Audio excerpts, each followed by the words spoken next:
Well, welcome to the Absolute BS podcast. I'm your host, William McCarthy, and today I have my buddy, Kenny Cunningham. Kenny did 4 tours? No, 3 tours. 3 tours total? Yeah, 3 tours total. Oh, yeah. I thought you did 3 in Iraq and then 1 in Afghanistan. Yeah, it would have been. But you did go to... But then I got out of active duty, and then that's why. What's up? Oh, you got the Bronze Star for your 3rd deployment, right? That's correct, yeah. Nice. I was in Afghanistan. Are you still in, Kenny, or no? Yeah, I've been in now for almost 17 years. Holy crap, man. Nice. I know, yeah, was active for, 6.5 years, and then joined the reserves in 2011, so I've been in the reserves ever since. Wow. All right, Kenny, so I start every podcast asking 4 questions. You ready? Okay. All right, first one is, tell me your favorite story about being a twin. People don't know, but Kenny has an identical twin. So, so we are fraternal, but when we were younger, we looked a lot alike. Yeah. And so one of the things that we used to do when we were kids we would switch classes for the teachers, and the teachers would never know. And it was even to the point where like my mother couldn't even tell us apart when we were younger, except for with our voices. But yeah, so I mean, as far as the story goes, I just remember when we were kids, switching classes, and I would talk to his friends and he would talk to my friends, and they wouldn't know any difference except for that maybe I'm acting a little bit different. But it was pretty cool as a kid. But now as we've gotten older, we look a lot different. So it's easy to tell us apart. But our mannerisms and stuff still are pretty much the same. So if you see me, you're pretty much seeing him too. Yeah, I mean, like, it's crazy. Like the other day, he's playing the guitar and singing, and it's just like watching him is like watching you back in the day. I'm just like, holy shit, this brings me back. I know. Yeah. I know. The thing too, I wanted to know with being a twin, like, did you guys kind of like motivate each other because like you guys looked exactly alike, you guys had a lot of the same thing? So was it kind of like if he was doing something right, you'd be like, all right, this is what I need to do, and vice versa? Would you say?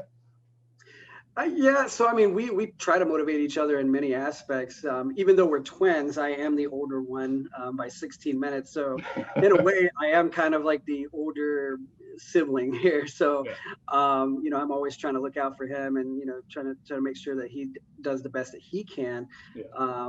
And so, he comes to me a lot of times for various types of advice. So I try to give it to him the best I can. Whether he takes it or not, that's up to him. Do you guys still see each other a lot? You guys are on the same side? Yeah. So he actually lived with me for about 2.5 years. In the room that I'm in right now, this was his bedroom, but now I turned it into my office after he left. But he still lives up about 20 minutes away from me. So nice. Yeah.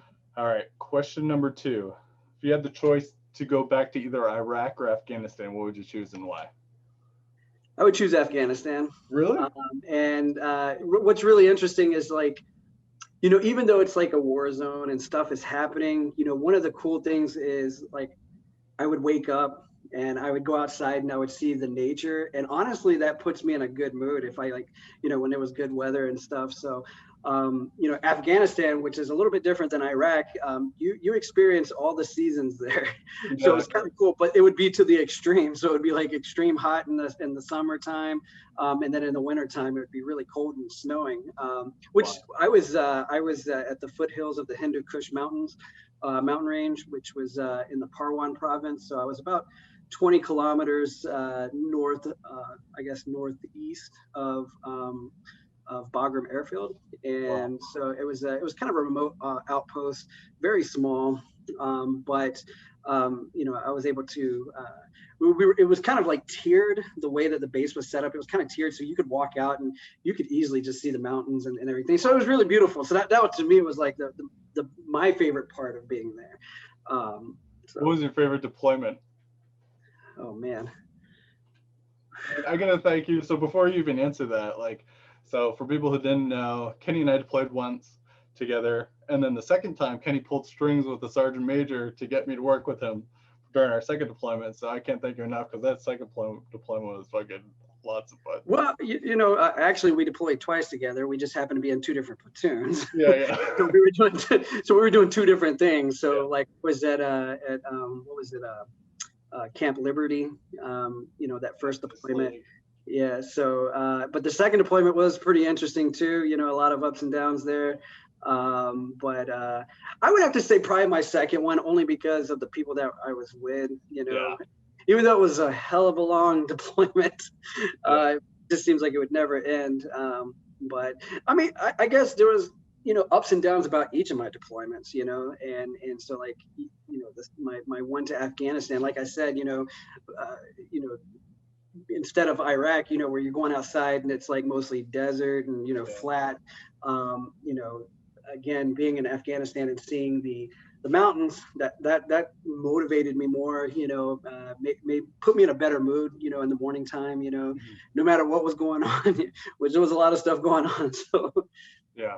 And with Afghanistan, like, what was kind of your responsibilities there rather than like? So I supported the South Korean Army. Oh, wow. With the help of the American Special Forces. So I was the commo guy. So it was pretty interesting. There was about 300 South Koreans there. They're called the Rock Army. And there was about 5 or 6 American soldiers, and they were all either MI or Special Forces. So it was really cool being around them, which, me being the signal person, I kind of stood out a little bit, but they were like, hey, you're going to do all the stuff that we do. We're not going to treat you any differently because you're not Special Forces. I was like, okay. Yeah, I saw the beard on there. I was like, okay. So it was pretty cool. Like I grew out a beard and everything, even though I really probably shouldn't have, but I grew out. And who did you report to? Was it them? Like, is that? Yeah, I did. Yeah. So, I mean, being in the reserves, it was really interesting, that deployment, because we kind of, when we got deployed, we were supposed to be in northern Afghanistan, but instead, literally a couple weeks beforehand, they said, hey, we got to shift everything. Instead, we're going to task individuals out to various FOBs around the Afghanistan. So a lot of us, kind of got split up. So I was the only person from my company that was there supporting that mission in Charikar. So that base is now closed up, handed over to the Afghans. But this was back in 2012. So it was a while ago. It was pretty interesting. I would have to say, being around the Rock Army.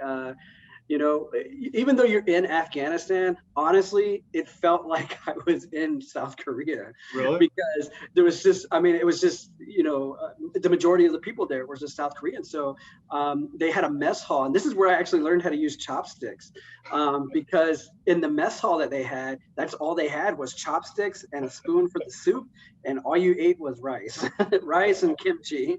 So that's where I learned a lot about the South Korean culture, which was pretty cool. And got to learn about their customs and stuff. So definitely thanking them for being able to teach me how to use chopsticks. Nice. All right. So third question. Do you have a song that you listen to that helps you get through things, or maybe a song that you kind of motivates you, that you've always listened to when things get down or anything? I don't know if there's a particular song that motivates me, but typically there's a genre that I guess that motivates me. Like, I'm really into techno and trance and house music and electronic dance. So whenever I need to be motivated or something, I just put on a playlist on Spotify and just let that, keep me going. But especially when I'm like exercising or doing anything like that, or just trying to get through the day. But I mean, it just all depends on the how I'm feeling at the moment. So like at night, I actually put on a Spotify playlist to go to sleep to, so it's just like piano music or whatever, right? It actually helps me relax. But yeah, I don't really have a particular, I guess, favorite song that motivates me. So it's just a genre that like gets me going. It just all depends on my mood. All right. And Kenny's been all over the world, so I got to know this question. What's one place you've been to that you would go back to in a heartbeat? Man, there's several places that I would like to go back to in a heartbeat, but out of all the places that I've visited, I go back every other year to India. because my wife is from India. So we go back there at least every 2 years we go back. So the last time I was there was in 2019, and we went and saw the Taj Mahal, and that was my first time seeing that. One of the 7 wonders of the world. I can tell you right now that is probably one of the most beautiful structures that I've ever seen. And I definitely want to go back and see that. However, I will say this: I did book a trip for later this year to Egypt. So I am going to see the pyramids. So hopefully that'll be awe-inspiring as well, but there's a lot of places I've been that I would love to go back, like Iceland. Iceland was really cool. A lot to see there. Right now the volcano is erupting, so that would be a really nice a nice view to be able to see that. And then Mexico. Honestly, Mexico is really, really kind of cool. I like the whole. I was in Cancun. I went twice to Cancun. I'd go back the third time to see Cancun because there's just so much to do there, and the weather is always beautiful. So yeah. I can't really pick one place I would like to go back to because I like to go back to all of them that I can. All right, let's say, what about a place you haven't been to yet, but that's on your bucket list and you gotta go? Would you say that Egypt? Yeah. So, well, Egypt wouldn't be the end all, hey, this is it. So me and my wife, we've been discussing, we would like to go to Antarctica. So, go to Antarctica, you got to plan for like a month, to be able to spend out there, because you got to travel from, wherever you are to the southernmost city, which is in Argentina. And then from there, I forgot the name of the city, but from there you'd have to take a boat or a ship or whatever to Antarctica. And then they offer expeditions out there, but it's not cheap. So we're saving up money for that. So hopefully in the next few years, I'll be able to experience that. Honestly, if I can get into better shape here, I'd love to go to Mount Everest one day.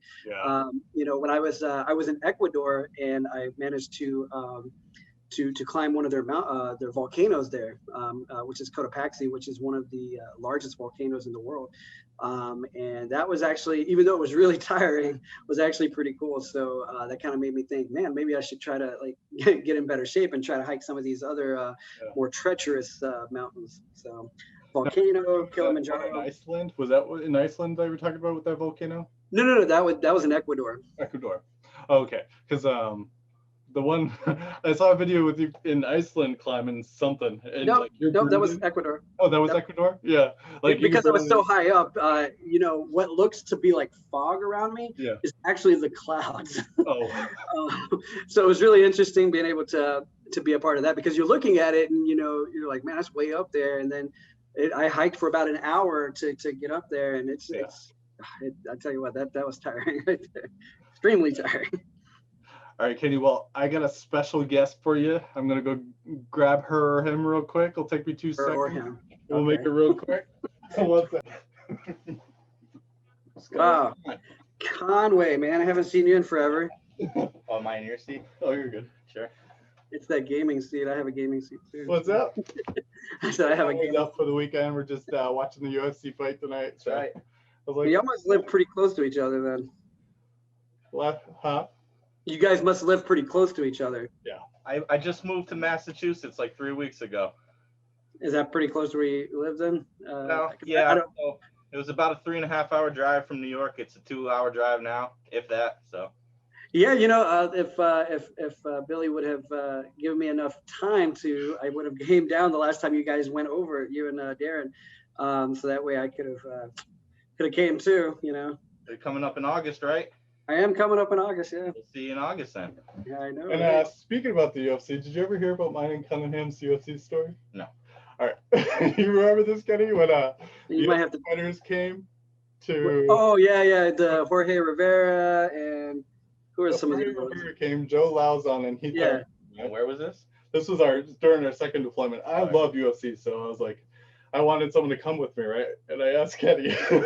We get there, and they're like, all right, if you guys want to train with UFC fighters, come on down. I had Kenny Cunningham training with me. Dude, Kenny has his legs spread out. You remember this? And I get him in a rear naked choke, and Kenny's just like, oh yes, it was. I think you might be exaggerating it a tad bit, but I mean. I think we had it was hilarious. We had such a good time. Yeah, it was really, really cool when they came. Yeah, I still got the thing that we got for that, like how we all lined up. And, Oh yeah, the pictures and stuff. Yeah, the picture. Yeah, I didn't ever get the pictures. Didn't have anybody come our first deployment. No. Just we were just in a shitty place. I'm trying to think. We didn't really have any. We had like crossfade or something, and when we were in Kuwait. Yeah. I mean, I did more. I think as far as like celebrities and stuff coming was in our second deployment because we had we had Brett Michaels come right in Kuwait when we were in Kuwait, and then we had the WWE came, when we did that.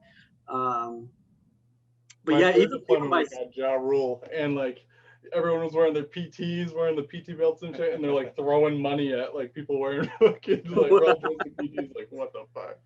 Yeah, we didn't have that. That came while we were on who was that guy? Dude, yeah. Trace Adkins, wasn't it? No, it was Billy Ray Cyrus. While we were on Buring? Yep. Was it Billy Ray? Yeah, really? Billy Ray Cyrus. I knew it was somebody, but yeah.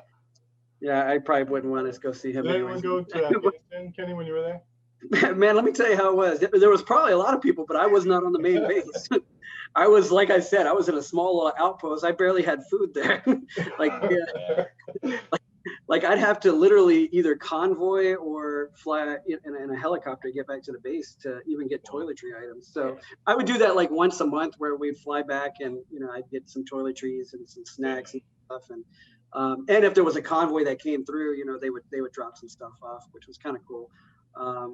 But yeah, I mean, we were in a remote site, man, where it was like almost cut up. Like it was so bad. Like my company basically forgot that I was out there. And I'm like reporting back, like when we were getting hit with we had a fucking RPG hit one of our TOC and then hit a building right behind me, right?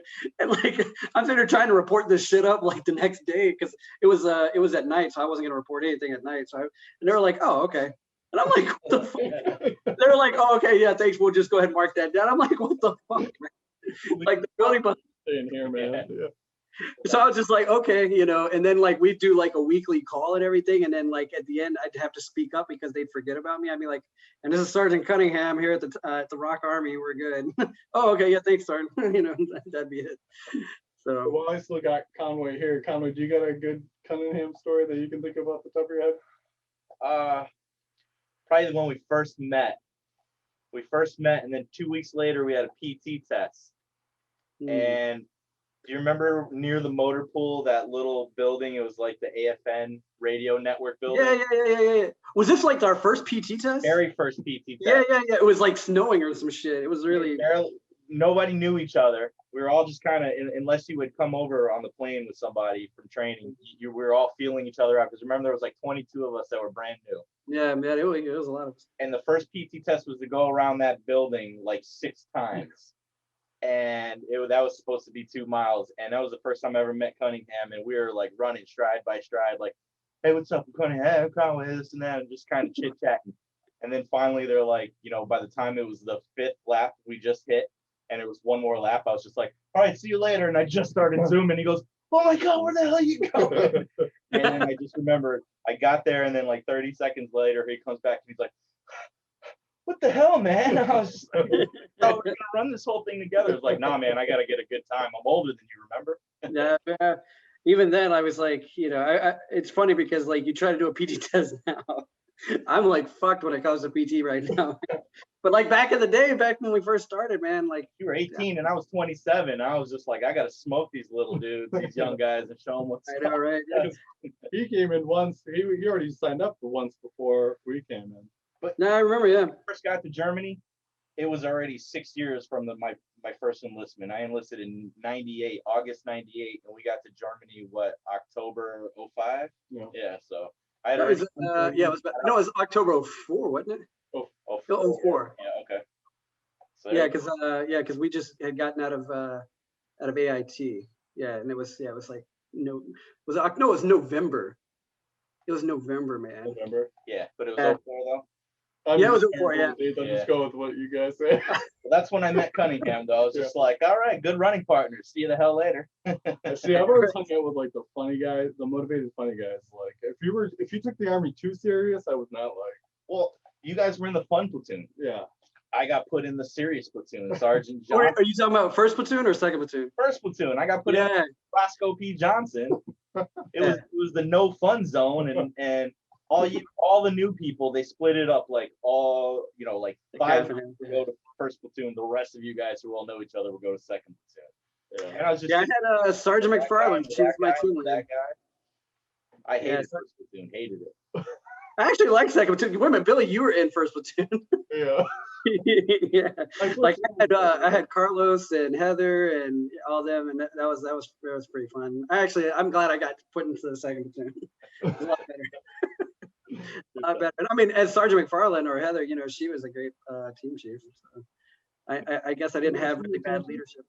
What's that? Was she your team chief? She was my team chief. Yeah. Nice. All the way up until McClanahan the whole time. You had who? McClanahan and Sergeant Hall. Oh man. I went with Nieves and the crew in the Node Center. Yeah. And then God. Yeah. Yeah, Sergeant Jester. Yeah, I remember all those folks. I don't keep in contact with many of them though. Yeah, no, I mean just him, Darren, that was it. Like when we first all got back, I talked to Marshall for a little while, but then he got into a major funk and nobody talked to him. I know Messer and I are getting married around the same time. He just proposed to his Oh, okay, yeah. That's good. This would be wife number 2, right? Yeah. I'm on wife number 2 as well. I don't know, Derek. You're on the only smart one, man. Never been married, no kids. Yeah. Well, I mean, I guess I'm glad I have kids. My daughter's in the other room right now playing. I told her, I said I have a meeting tonight, so you can't. Well, my mother did 24 years before I joined, and she gave me a great piece of advice. She says, as long as you're in the Army, don't be married and don't have children. She goes, you will enjoy every minute of it. And my first 3 years, I wasn't even thinking about getting married or having kids. Got out for 2, rejoined, and was like, well, it's just me again. I'm traveling the world. There's no way I'm gonna get married and have kids, get locked down. And then I got out of the Army and I was like, well, I still don't want kids and I still don't want to be locked down. So it was like, that was my chance. I was like, oh, I should have had kids. See, I think that's where I messed up, is because I came over to Germany. I knew I was coming to Germany. As soon as that happened, people were already telling me, don't get married, don't fall in love, all that stuff, right? And I wasn't going to Germany with that in mind, right? But here I am, 19 years old, right? And she was the 3rd girl that I met there, right? And I think I may have told you guys this story, right? How me and my ex-wife met. It is a pretty funny. So we met at Europalace, right? Europalace is a great place to meet. Is there a better place to meet? No. But there is an interesting part of this. So a couple weeks prior to that, I was dating this Asian chick, right? And she turned out to be really crazy. I kind of wanted to break things off with her and everything. So she kept texting me and I stopped texting her, and then she became really crazy and was blowing up my phone and stuff. And eventually she stopped. However, a week after I had broken up with her, I was out at another club, and my buddy Davey was with me, and he's like, hey, isn't that the Asian chick that you were with? And I was looking back and everything, and I was like, holy shit, it is. And I turned back around and he's like, watch out. And then a glass hit me in the back of the head. And I was like, let's get the fuck out of here. I remember this story. Yeah. And then fast forward to the night that I met my ex-wife. I was with my buddy Davenport. I don't know if you guys remember. I remember Davenport. Yeah. So I was, So me and Jimmy were out and everything. And I remember I remember asking, I was like, hey, I was fucked up, right? I was so drunk. But I said, you pick out any girl in this club, I would go talk to her right now. And sure enough, he picked out my ex-wife, right? So I go over telling me this story, man. I remember him coming back to the barracks telling me this. Yeah, so get this shit. So here I am. I don't know if you guys remember how Europalace is set up, but there's this big boat. Oh yeah. The big shit. Yeah, so I remember being on the stairs and I was dancing with my ex-wife, and we're just, dancing and whatnot.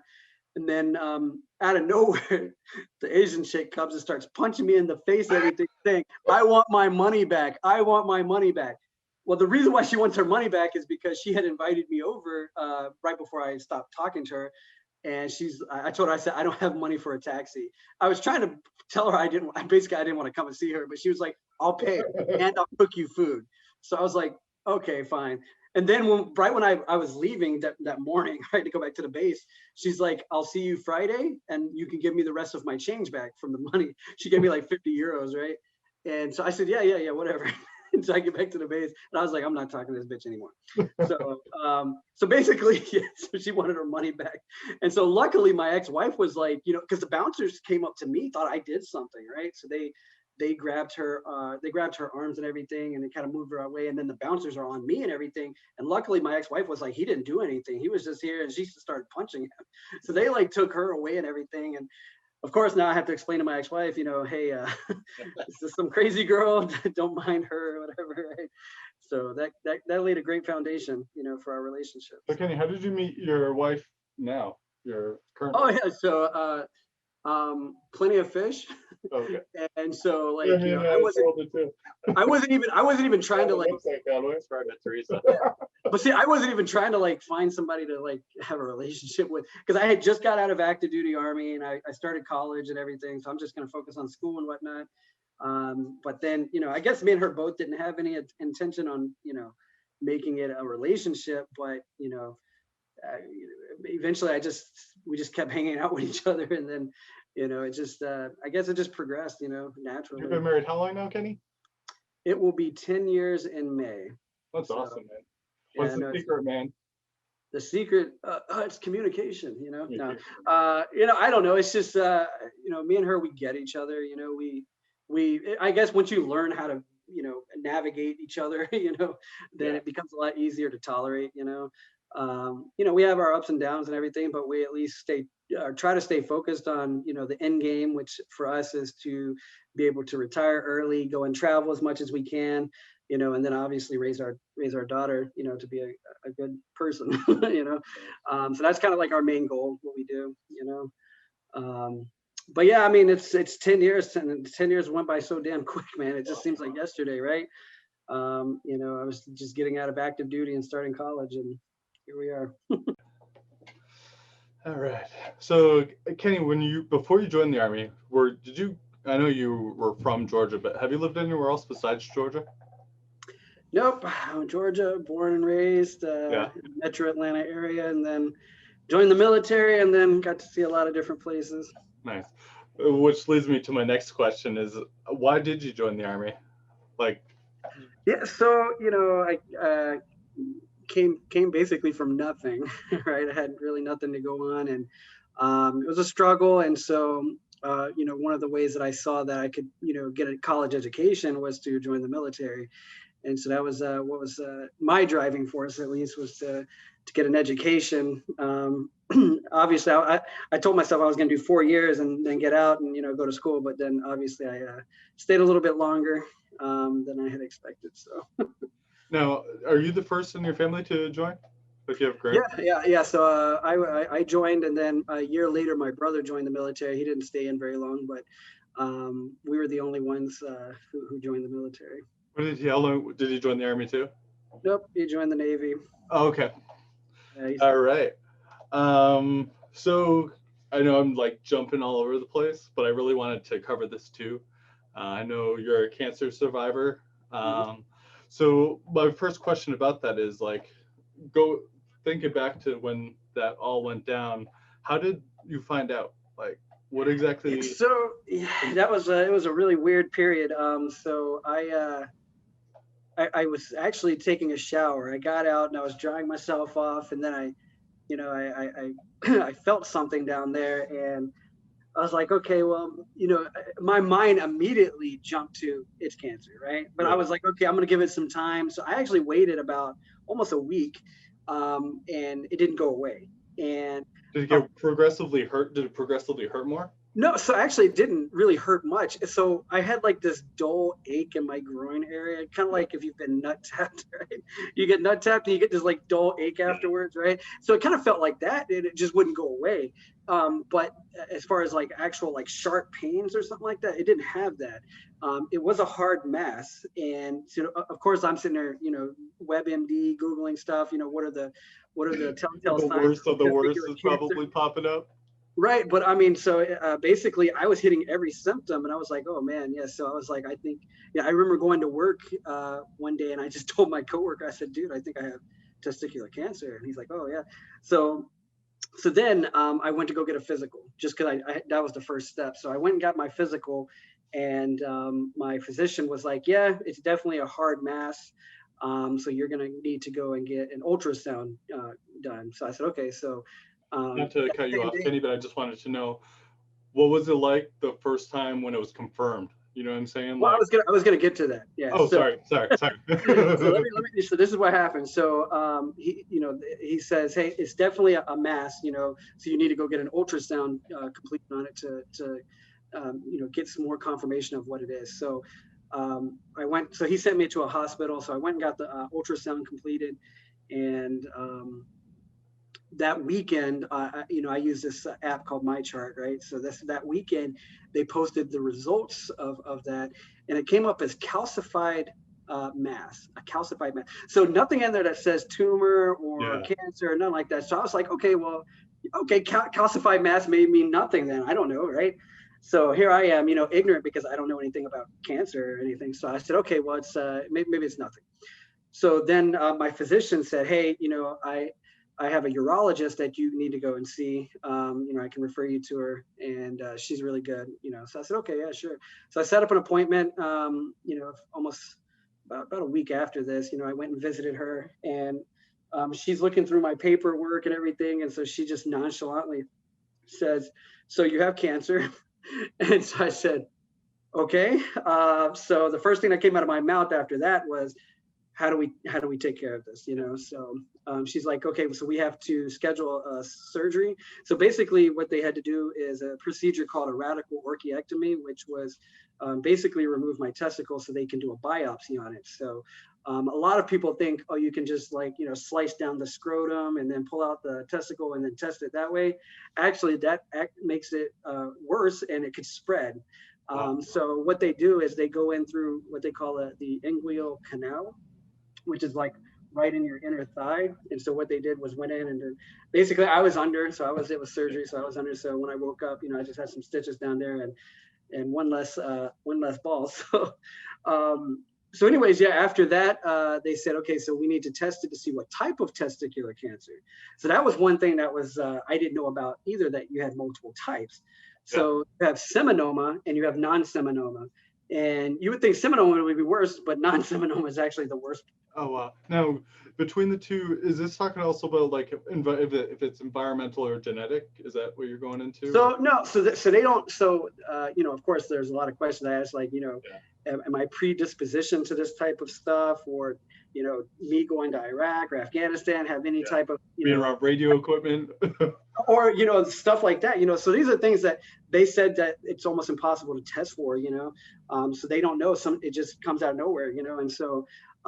So basically, they did the biopsy of the cancer, and it came back non-seminoma, and within it, you actually have various types of cancer that's within the non-seminoma tumor. And so basically, I tested positive for teratoma, yolk sac tumor. It was another one I can't remember off the top of my head right now, but it was like 3 of them that they found. And so they were like, well. So there's a 60% chance of reoccurrence if you don't do chemotherapy.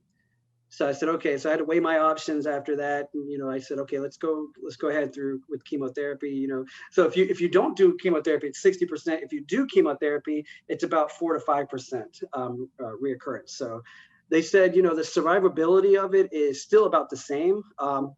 But my whole thing was, okay, so if I wait, what if it spreads to other parts of the body? If they don't do the chemotherapy now.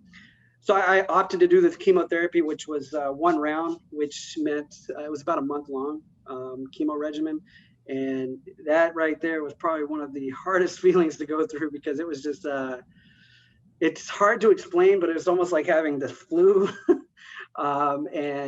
It was, it was really kind of hard to go through that, but it was kind of interesting as well. That first week they told me, so I go through it the first week. So I had to get 3 different types of medicines. So bleomycin, etoposide, and cisplatin. It's called BEP. And so basically I had to go for that first week, 6 hours a day for 5 days. It was that work week, so 5 days. And so at the end of that first week, they asked me, how do you feel?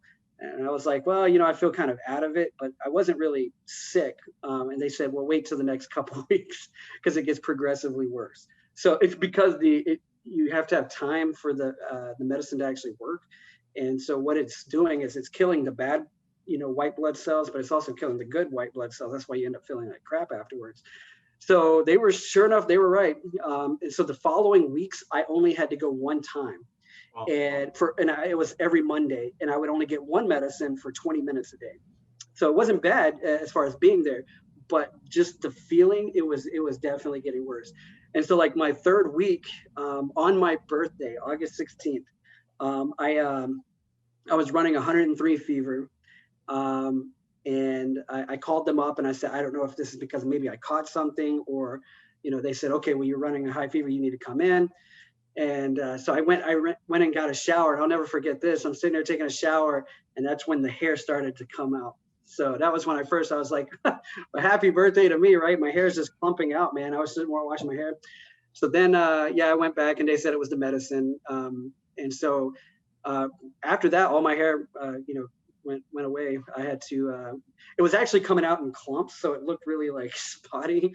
So I went to Great Clips. I remember they actually give free haircuts to people who are going through chemotherapy. So they didn't completely buzz me. I wish they would have, because when I got home, you could still, it looked like dark spots all over because their hair was still there. So I ended up taking a razor and just baking it.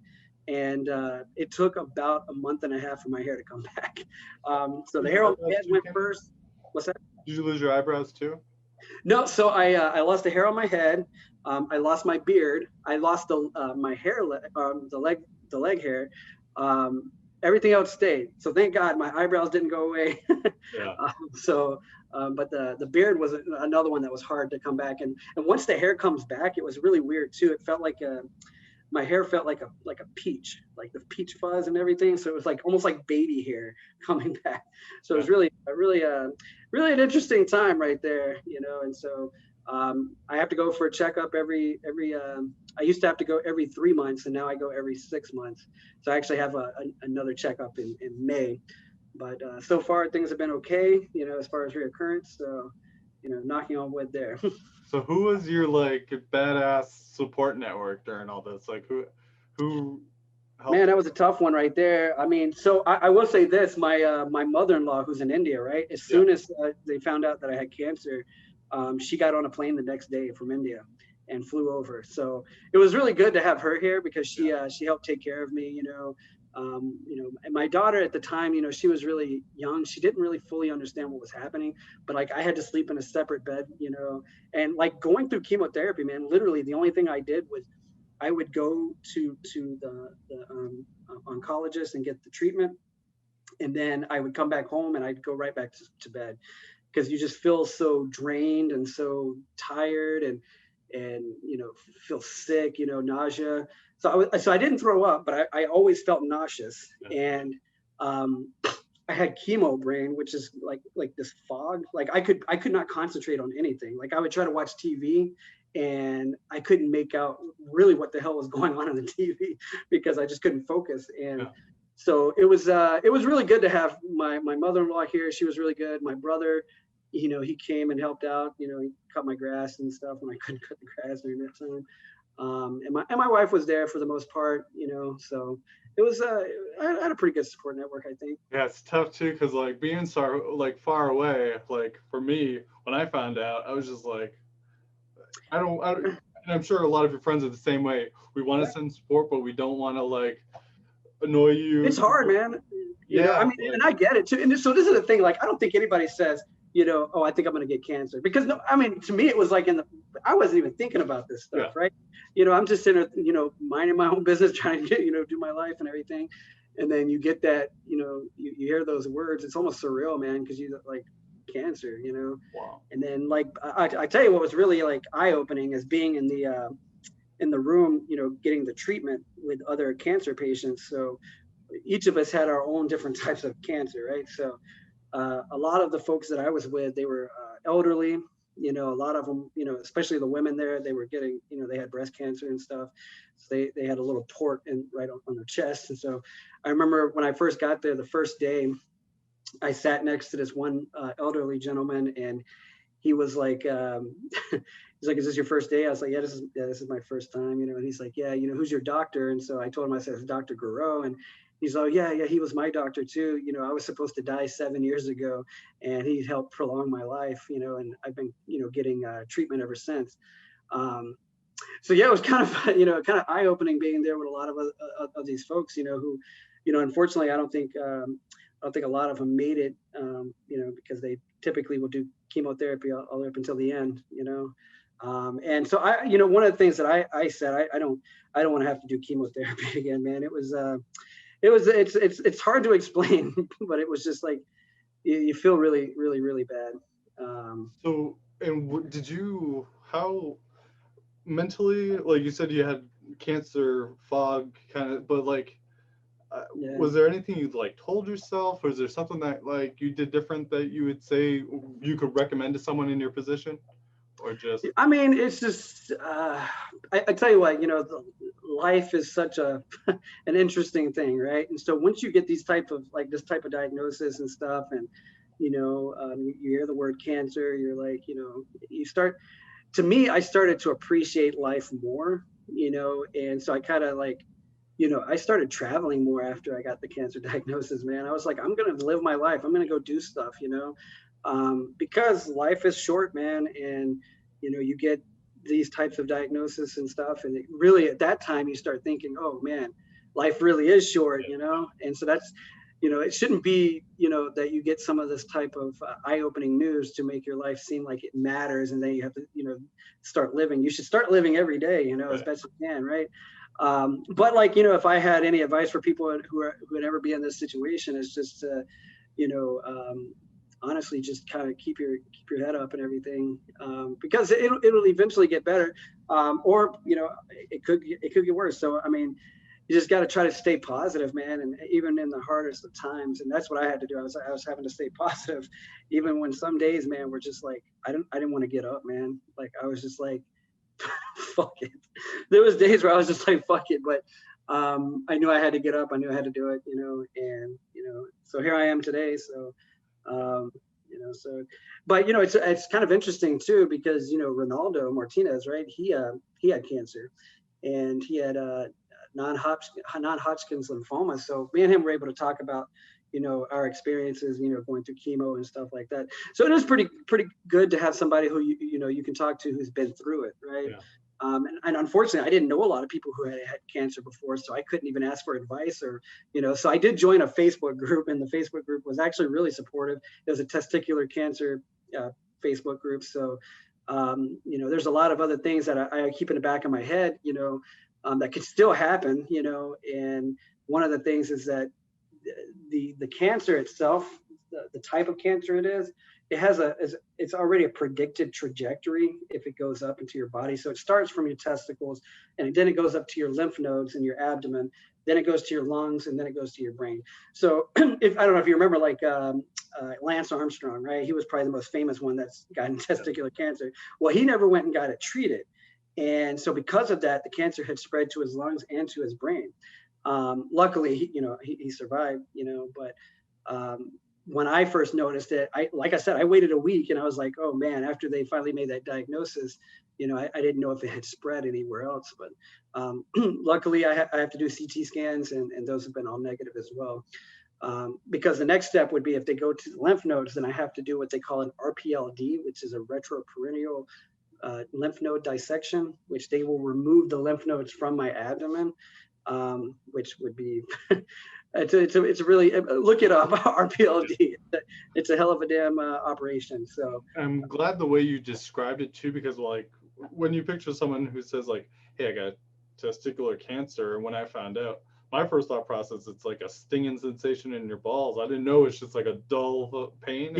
Yeah. So it's such a weird thing, you know, and it's just like, you know, I felt it.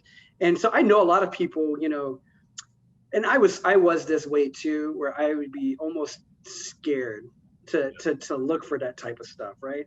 But one piece of advice I would definitely ask, and I've definitely told people before, is check yourself regularly. don't be afraid to check it, and believe me, you'll know if you have something odd, because it will be a hard mass that does, I mean, if you hit it or punch it or whatever, you tap it, it doesn't hurt. That's how you know that it's a mass. There's some other things that could be going on down there too that may not be cancerous, but this is a sure way to know.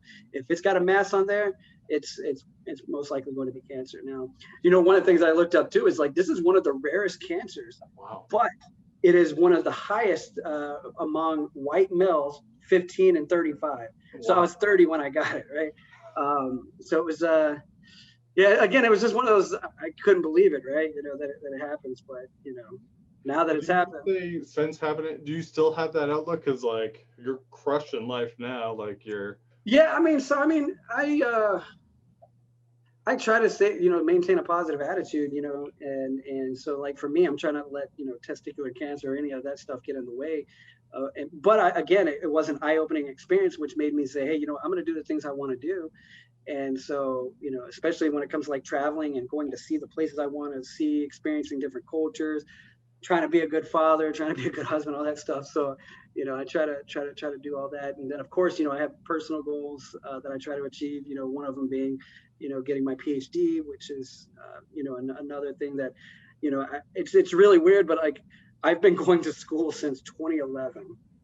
And not to cut you off real quick, but for me, like Kenny, in my eyes, has always been the dude that like when you say you have goals, or you've been super inspiring to me, this, like whenever I'm struggling and I need someone to reach out to, you're the dude. And like, since like we first got out, because we got out together and then you went back in, but you're like, dude, go to school. And if I would have listened right away, I wouldn't be almost 40 years old now going for my associates. So like, I should have listened, now, but like, yeah, like. But see, it's never too late to do these things, and, if I had to give advice to, especially like people in college, I try to steer them to the way that I went through. And, for me, IT has been really good for me, and it's been pretty lucrative. I just got a bonus and, and a pay raise and a promotion at my job. And it's been pretty good, and so I always tell people if they go to college, just do IT, but a lot of people don't know what they want to do. And so I get it, it's really hard, especially if it's something that you don't really feel comfortable in doing, or you don't know it, so my thing is find something you like, go for it. And, or as far as college goes, find something you like, go for it, but also be cognizant of how well it pays in the outside world when you're going for it, because you need to have a balance, right? Because, I'm lucky in the sense that I actually like what I do and it pays really well. But unfortunately, there are careers out there which are, really noble, like being a teacher, but unfortunately it doesn't pay really well. And so then, you have added stress because you got all these bills and other things you can't do because you don't have the money to do it. So in a way, I mean, I am lucky. I'm able to travel and do all these things because I have the means to do it, So that's what I always tell people who want to go to college, do that. But you don't necessarily have to do what I'm doing, is going for like a PhD or something. That's more of a personal goal that I'm going for. I don't really to go for it. But like I said, I've been going to school since 2011. And even though I work a full-time job, school is all I knew, man. After I got out of active duty Army, it was like nothing but school, right? And so actually I took my first break since my daughter was born. I took a semester off when my daughter was born. And so that was in 2014. So I finally took my first semester off this semester. And so I'm going to go back in the fall to finish up my PhD. So I'll be done in 2022. So what will your PhD be in exactly? So it's in IT, but with a focus in cybersecurity. Okay. So right now I'm actually at the beginning stages of my dissertation. So I'm actually part of the literature review. That's what I'm doing right now. And so my dissertation topic, it's a really interesting one because I'm in IT and I like security and stuff. So it's how technology impacts social engineering tactics on generational demographics. So basically, what role does technology play when it comes to social engineering in various people's lives, right? So you have people who were born, in the 50s, 60s versus people who are born, in the last, 10, 15 years, they all utilize different mediums to conduct their their online businesses or online interactions, I say. So it is a pretty interesting topic. I really like it, and something I actually like to speak about. So. So with when you do get your PhD, what's the next goal once you get that? Like, is that like a new thing? Yeah, that's gonna be like my one of my bigger goals, I guess, is getting a PhD. But other than that, like there is one other goal that I want to get, or it's a certification that I want to get, and it's OSCP, which is a hacking certification. I actually like to do that, do ethical hacking, and so I'm always trying to find ways to break into systems and stuff. So this is like the crown jewels of hacking certifications. So OSCP would be the next thing I do, but it's one that's going to require a lot of dedication. So, but that's already on my goal, my list. I'm gonna knock it out as soon as I'm done with my PhD. So, what other personal goals do you have besides anything related to education that you got going on? Personal goals, yeah. So I mean, a lot of my personal goals involves either education or work related stuff. So as far as like long-term goals and stuff, for me, I just want to be able to raise my daughter right. And see her graduate and stuff. So one cool proud dad type moment happened about a week and a half ago. My daughter's teacher said that she was selected to be tested for the gifted program. And so she did the test, so we're still waiting on the results and everything, but she was like, the teacher was like, we knew she would be selected. She's really great, but one thing that we drive home with my daughter is education is important, even though she's 7 years old. We told her, education is super important. So she's always reading and stuff. So for me, as far as like goals go, I want to be able to raise her right. I want her to be educated centric. We already kind of instilled a little bug in her head, to be a doctor when she grows up. So, if you ask her right now what she wants to be, she'll say a brain surgeon. So, so she likes neurosurgery, or she likes the idea of neurosurgery. So, so that's one goal I want to see, is just to see her grow up and become a well-educated, all-around good person. Yeah, that's awesome. Oh, and I also got something to show you, Kenny. Okay. Came in. Cheryl and I wanted to thank you for this. Yeah. That's the good stuff. The other photos, she's always cooking and like messing around with cookbooks and stuff. So yeah. Love. Well, I tell you what, man, as I've gotten older, one of the things that I've found kind of therapeutic is cooking. Yeah. And if you would have asked me, like, especially when we were in the military, man, back in the day, I'd be like, I don't know how to cook shit. Yeah. I wouldn't even know how to cook anything. But as I've gotten older, I've learned not only to cook, but to cook for pleasure. Mm-hmm. And so for me, like, I will find a dish or something or a recipe that I've never done before. And, like Indian food, I would make some Indian food. And some of it's turned out pretty good. Some of it, it's still edible, but that, like, our interests changed so much too. Like when I was younger, I never thought about playing piano, and Cheryl got me a piano for Christmas. And I'm like, I could spend hours doing it. And you know what I'm saying? Like normally we'd be playing video games or something, but now I'm like so I could read music for the longest time, but actually applying reading music to play notes and actually being able to play something and it sound like it's supposed to sound like, for me, it's pretty crazy that like. But like you said, it's crazy how you get older and how your interests and things kind of change. And it's like, I don't want to say I turn into my grandparents or my parents and stuff, but sometimes I look at the younger generation, I'm like, what the hell are they doing? Right? And I'm sure that's the way they looked at us, right? Yeah. And so I'm like, all the stuff that's happening in the world right now, man, it's crazy. It's a crazy time right now. And so I don't even know how it's going to be for my daughter, but I want her to at least grow up with the right morals and ethics, and so that's what I've been trying to do with her. But again, it's just like, as I've gotten older, man, it's just like the things that I like to do are just kind of like, I listen to, like, I have a record player up in my living room, and I'll listen to some old records and stuff, just sometimes, because I find it therapeutic. You still sing? I do sing. I mean, it's just not as much as I used to, I guess. I sing to my daughter, and my daughter loves to sing, so I guess that's where she gets that from. So I'm kind of hoping she'll want to join choir. Speaking of that, you and your brother both sing. I know this is also kind of back in a jump, but like, did you guys go to chorus or anything? How did that all start? Yeah, so we joined choir. So my father used to sing a lot when we were younger, you know, and so we kind of took a liking to singing and stuff. So and it's kind of like how I sing and my daughter sings too because of that. But yeah, so we've been in choir since, you know, elementary school, and Wow. so we just, you know, all the way up until we graduated. So it's one of those things where like we like to do it, you know, but it's not something that I guess we'll ever pursue professionally. Right? You guys don't ever sing together. I noticed that too. I We never. do sing together, but we never have it recorded. And that's what I'm waiting for. I haven't seen that yet. I've seen you. So he has to come over because that mashup. one thing is my brother, he can play the guitar. I can't. So Oh, really? brother likes to play the guitar and stuff. So when he plays the guitar, I'll sing with him then. Oh, okay.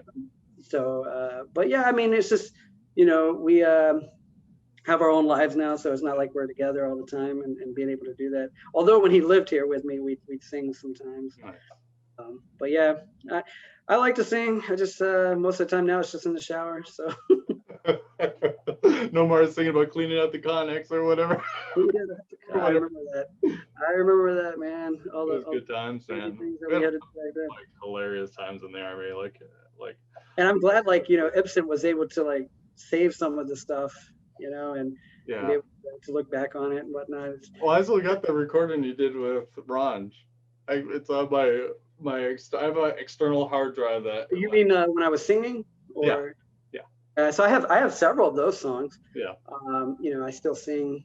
Sometimes I played it for my daughter once, and she's like, "Is that you?" And I'm like, "Yeah, that's me." Yeah. You know, it's hard to believe, right? But that was many, many, many years ago. Awesome.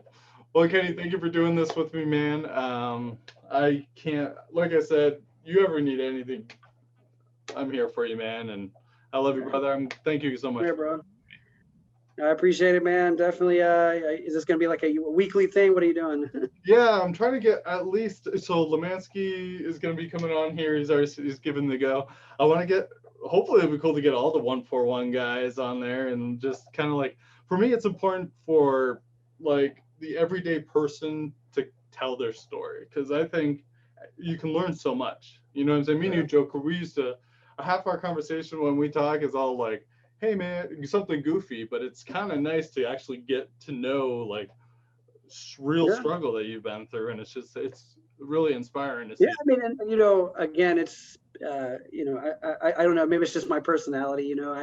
I try not to take things too serious, you know, and that's kind of been my mantra over the years, you know. I feel like I get a little bit more serious as I've gotten older, but I'm still the same. I'm still the same person as I was. But yeah, I mean, it's you know, this is a good way to be able to see how people are, how they're doing now. How they're doing too.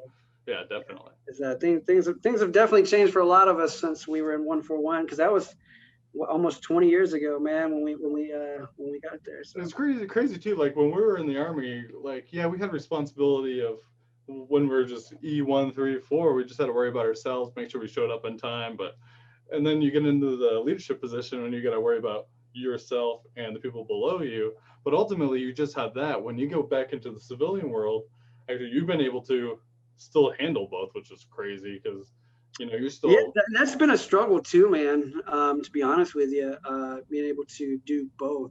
Yeah. And that's what I guess a lot of people don't realize when you're in the reserves versus when you're just, you know, a veteran, right? When you're in the reserves, you know, people will say, oh, it's only 2 weeks out of the year and every weekend once a month or whatever. But it's more than that, man. You give up a lot more time than you think.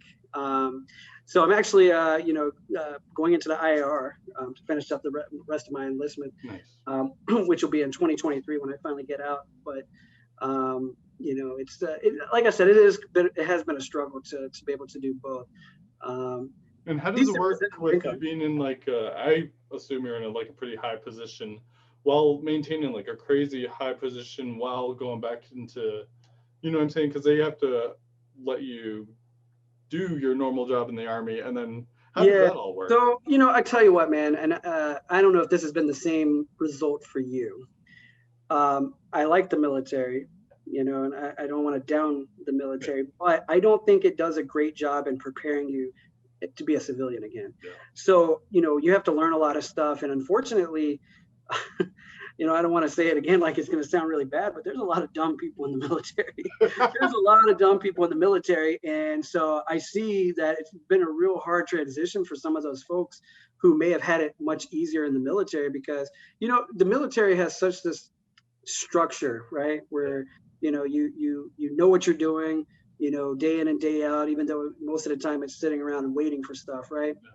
On the civilian side, much different, because you can get fired if you don't do your job, right? So I've noticed that with some folks, that they have a hard time transitioning because they just can't handle civilian life, and then they end up going back in because that's all they've known. And unfortunately, it's because they weren't able to adapt really well to the way civilians are, or if it's because they're maybe not as intellectually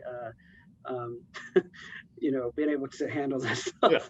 And so I've seen that happen. But like I see that also even in the reserves, where I see a lot of folks that I'm just like, I don't know how you would survive out in the civilian world, because it's just mind-boggling how stupid you are.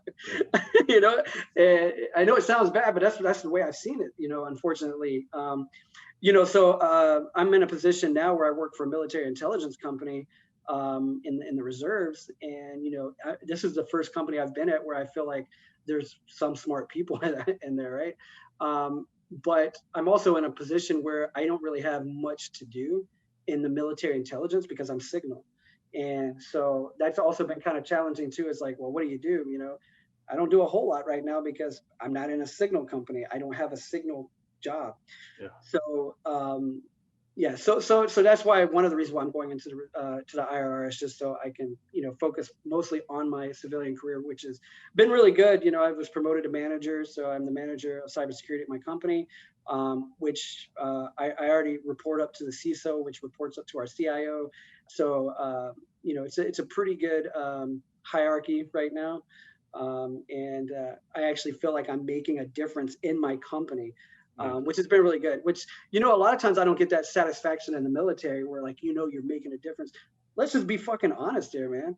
The majority of the time when we were in the military, especially when we were in garrison, is just honestly sitting around doing nothing or fucking going to the motor pool and PMCSing stuff, right? That is literally what we did, for the most part. And even in the reserves, man, it's no different. You're PMCSing vehicles if you're in a signal company, and you're maybe taking out your signal equipment and testing it, right? So it's just like, I feel like there's a lot of time wasted in the military because it doesn't prepare you adequately for civilian life. So unfortunately, I had to learn that the hard way. It's just going through the motions and stuff. So I don't know if your experience is a little bit the same or different. But when I first got out, it was a huge change because I was, I like regiment. I told myself when I got out, I was never going to wake up at 6:30 in the morning again. That was like my goal, is to never wake up. But then I realized there's actually a point behind waking up early. You get more shit done throughout the day and whatever. Yeah. But for me, the transition was, I was so dedicated on getting out, but I didn't really have a plan. So that was stupid of me. But I mean, and then I moved back home to New Hampshire, and I worked at the same job for 7 years. And then one day I woke up and I'm just like, do I see myself wanting to do this? And then finally I was like, nope, I'm taking Kenny's advice. I'm going to school, because I didn't want to be like, because I'm the same way. I set goals and I'm going to achieve those goals. But I had a job that was really good, but I was like, if I keep going down this path, I'm not happy at work, but, and I don't have that thing. So I'm like, ultimately I was like, I'm doing this. I'm jumping in the water and doing it. And I went to school. I'm doing the GI Bill thing, and that pays good. I mean, for most part. Yeah, and I'm doing it through I'm just doing general studies, because when I went in, I'm like, I know I want to go to school. I don't want to sign up, go down a path and that kind of hone in, and then I have to go that way.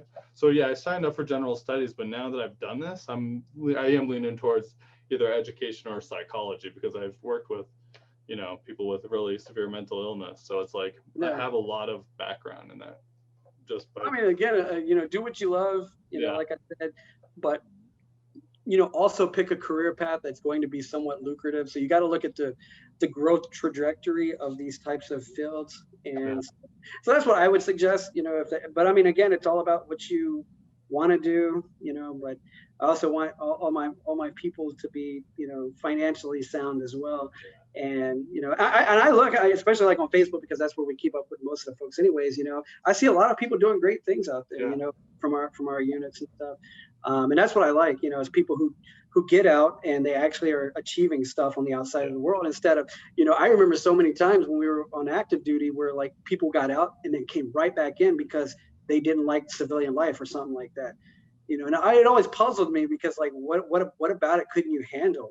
You know, I will say this, you know, in the military, you're a little bit more, like I said, disciplined, and there's a lot of people out there who will, they use their rank and stuff to to like belittle you or something like that. And that happens with a lot. You know, you see that. You know, people have the rank, and so they think they can do whatever they want with the rank. On the outside world, you can't do that. You got to be really cognizant of who you're talking to and how you're talking to people, right? So, you know, you may get away with calling people shit fucks and all that stuff, whatever you want to call them. In a civilian environment, you cannot do that, right? You want to lose your job really quick, start talking like that, right? So you got to be really, you know, cognizant of your audience, you know, who you're talking to. And I think that's a lot of the struggle with some of these folks. You know, they can't handle that, you know, they were maybe an E7, E8 in the Army, and then they get out and then they get a regular job, and then they realize that, you know, hey, you're not in the military anymore. You can't just be acting the way that you were. And, you know, you may have somebody who's much younger than you who's in charge of you, you know. And so I've seen people, they didn't like that, you know. And then a lot of people in the military think, oh, well, I was an E8, E9, you know, sergeant major, a fucking colonel, whatever you were. And they get out and they automatically think that they deserve to have a management position immediately, or that, hey, you know, this is what I did. Now, I mean, it's great if you can get that, but you shouldn't get out and expect that the civilian world is just gonna be like, oh yeah, we'll go ahead and give him director level, you know, whatever.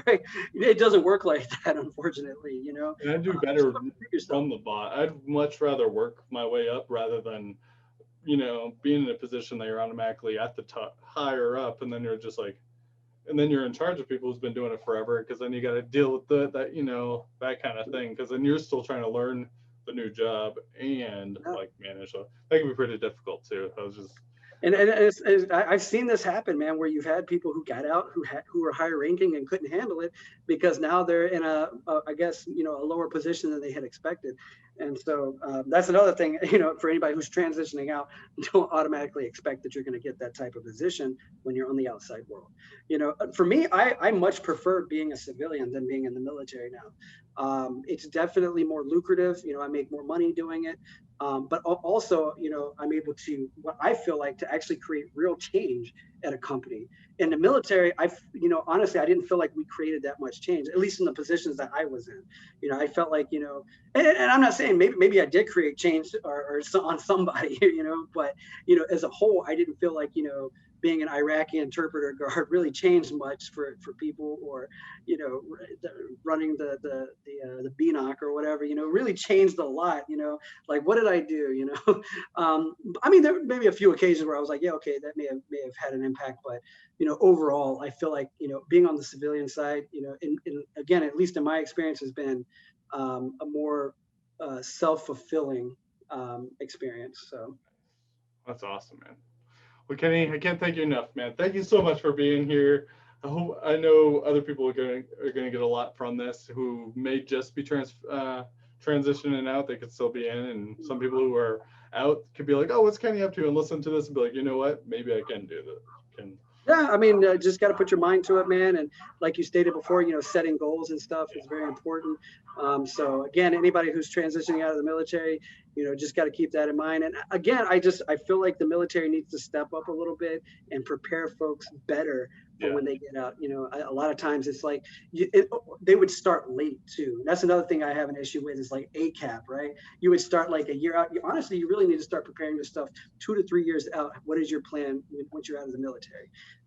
And you know, it'd be good to have somebody there to help guide you, you know, instead of just having the people going through a checklist. Okay, did you do this, do that? No, you know, actually having a good mentor there. So who knows, maybe the Army will get savvy to that. Imagine if like the Army took like what is that called when you're turning in your gear and like they find a little speck of dirt? Stuff, yeah. Yeah, like, could you imagine if they took it as serious as that when you're getting out? Would be good to get. Oh yeah. And so, I mean, unfortunately, I feel like, you know, when you talk about all these unemployed veterans out there, right? Or even homeless veterans and stuff like that.